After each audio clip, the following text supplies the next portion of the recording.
Vamos a hacer un comentario de la obra Meditación sobre la Iglesia de Henri de Lubac. Henri de Lubac es un teólogo francés, jesuita, que estuvo dando clases en la Facultad de Teología de Lyon, que fue miembro del Instituto Católico de París y que participó en la Comisión Teológica de Preparación del Concilio como consejero y después en el concilio como perito. Por tanto, estamos ante un teólogo importante. Y la obra que vamos a comentar es Meditación sobre la Iglesia. Se trata de una obra del año 1953, publicada en ese año en París. Por tanto, es una obra bastante anterior al concilio. Henri de Lubac forma parte de un conjunto de teólogos que se les llamó una teología nueva, que se preocupaban de volver a las fuentes, de estudiar mejor la Escritura, de estudiar los Santos Padres, de reflexionar también como una manera de ser más fieles al origen de la Iglesia, y que todo eso después repercutiría y entraría a formar parte también de los contenidos, de las ideas, de los mensajes del Concilio Vaticano II. Yo creo que esta obra, lo más interesante que tiene es la reflexión sobre el misterio de la Iglesia. También tiene algunos defectos propios de la época en la cual fue escrito. Evidentemente, en el año 1953 la situación de la Iglesia de aquella época y la situación de la Iglesia actual son muy distintas. Hay muchos elementos que no considera Henri de Lubac porque no eran de su época. Y la misma situación dentro de la Iglesia era distinta de la actual, aunque hay reflexiones que son válidas para todas las épocas. Y yo creo que eso es lo que hace de esta obra una obra fundamental para cualquier persona que quiera estudiar la Iglesia, la historia de la Iglesia, la teología. También esta obra tiene como defecto, digamos, que los contenidos teológicos que va expresando no se ajustan a los que hoy son más valorados. Por ejemplo, se habla de la Iglesia como cuerpo de Cristo, la Iglesia como cuerpo místico, aparece la Iglesia como sociedad perfecta, pero no aparecen apenas elementos que hoy son fundamentales, como por ejemplo la Iglesia pueblo de Dios, que surge a partir del concilio. Es normal, porque se trata de una obra anterior.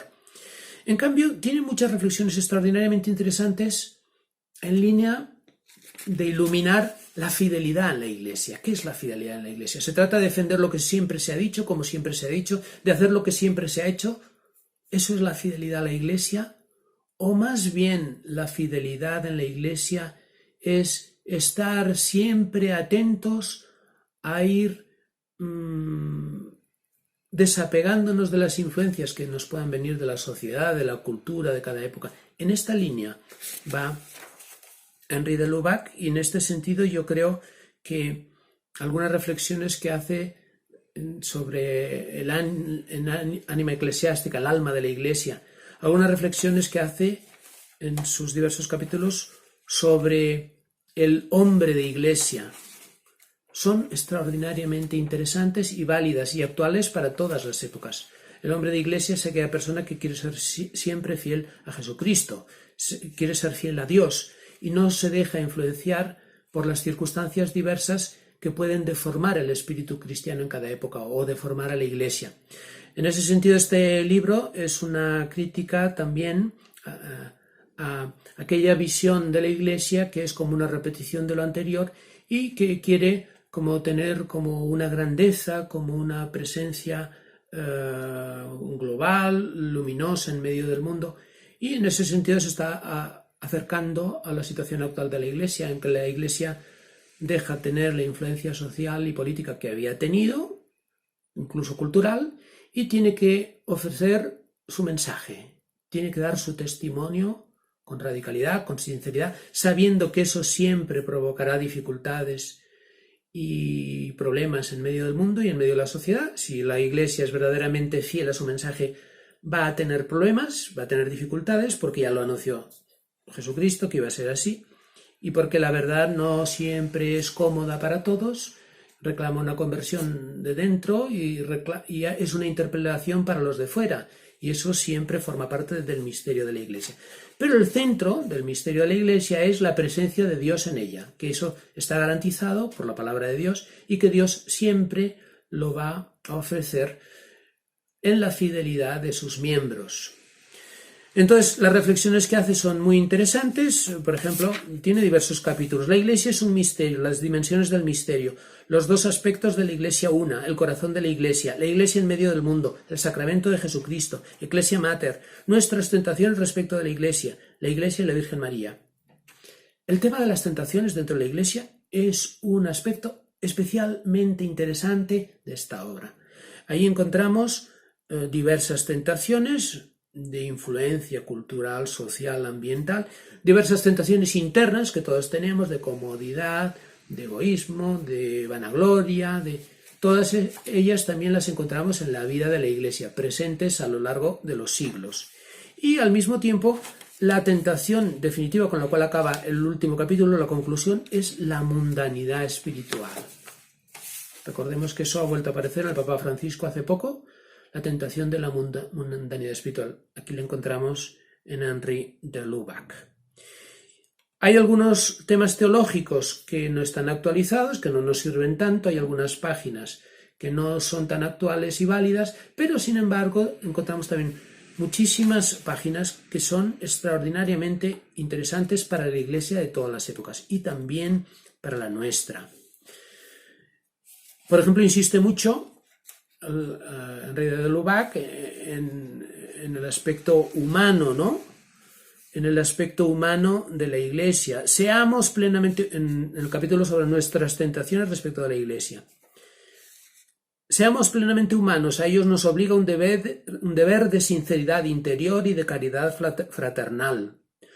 No caigamos en la tentación de confundir nuestra fidelidad a lo eterno con una adhesión mezquina y aún morbosa al pasado. Habla claro y de manera contundente las diversas tentaciones que tenemos de como tener una imagen de iglesia espiritual pero imperial, como con una superioridad sobre el poder político, o la tentación crítica radical de no aceptar y no asumir a la Iglesia también como una familia. En fin, hay muchos elementos muy interesantes, simplemente comento algunos, pero se podría decir muchos más. Voy a dar solamente unas pinceladas. Por ejemplo, un texto interesante hablando sobre cuál es la fecundidad, cuál es la vida de la Iglesia, cuál es la manera como la Iglesia cumple su misión en el mundo. Y está hablando de los verdaderos cristianos, los mejores cristianos. Su vida está oculta a los ojos del mundo, y si llegan a conseguir cierta notoriedad, esto no sucede sino por excepción y de vez en cuando, con riesgo de extrañas deformaciones. Y dentro de la misma Iglesia, lo ordinario es que algunos de ellos consigan un prestigio indiscutible solamente después de su muerte. Y sin embargo, ellos son los que contribuyen más que todos los demás a que esta tierra no sea un infierno. La mayor parte de ellos no se preguntan si su fe está adaptada, si es eficaz. Les basta convivir de ella, como de la misma realidad, siempre la más actual, y los frutos que de ella se desprenden, casi siempre ocultos, no por eso son menos maravillosos. Lo más importante de la Iglesia está escondido. Es la vida oculta de muchas personas que están sosteniendo la sociedad y que están sosteniendo el mundo, y que quizá con sus aportaciones son incluso incomprendidos o son perseguidos. Es muy interesante también la reflexión que hace sobre estas dificultades, sufrimientos o persecuciones en la Iglesia. En el capítulo sobre el sacramento de Jesucristo dice: puede darse el caso de que tengamos que padecer persecución en su seno. No es un caso inaudito, aunque hemos de evitar el aplicárnoslo presuntuosamente. Y si el caso se diera, sepamos que lo que más vale es la paciencia y el silencio amoroso. No tendremos que temer el juicio de los que no alcanzan a ver el corazón, y estaremos seguros de que nunca la Iglesia nos da mejor a Jesucristo que en estas ocasiones en que nos brinda la oportunidad de ser configurados a su pasión. La Iglesia contiene un misterio. También incluso las persecuciones que personas justas, inocentes o personas que simplemente han querido hacer una aportación puedan sufrir en el seno de ella. Y continúa: nosotros continuaremos sirviendo con nuestro testimonio a la fe que ella no cesa de predicar, que la Iglesia no cesa de predicar. La prueba será más pesada si no viene de la malicia de algunos hombres, sino de una situación que puede parecer inextricable, porque en este último caso no basta con sobreponerse a ella el perdón generoso ni el olvido de la propia persona. O sea, a veces hay maldad de las personas detrás de las persecuciones, pero a veces hay situaciones misteriosas, sorprendentes, inexplicables, que parecen fruto de las circunstancias. Y ahí también está el misterio de la Iglesia. Y todo se resuelve siempre como una participación de nuestra propia vida en el misterio de la pasión de Jesucristo. Concluimos con unas palabras de San Juan Crisóstomo que recoge también Henri de Lubac. No te separes de la Iglesia, ningún poder tiene su fuerza. Tu esperanza es la Iglesia, tu salud es la Iglesia, tu refugio es la Iglesia. Ella es más alta que el cielo y más dilatada que la tierra. Ella nunca envejece, su vigor es eterno. Henri de Lubac, que había sufrido también mucho él por incomprensiones, por su estilo, por sus reflexiones en la teología, después esas reflexiones, muchas de ellas son asumidas en el Concilio Vaticano II, también nos transmite esa contemplación extraordinaria del misterio de la Iglesia. Una sociedad donde conviven las miserias, las debilidades, los pecados humanos, pero también una grandeza muy grande que hemos de aprender a contemplar y que es la que le confiere, que le da su verdadera identidad.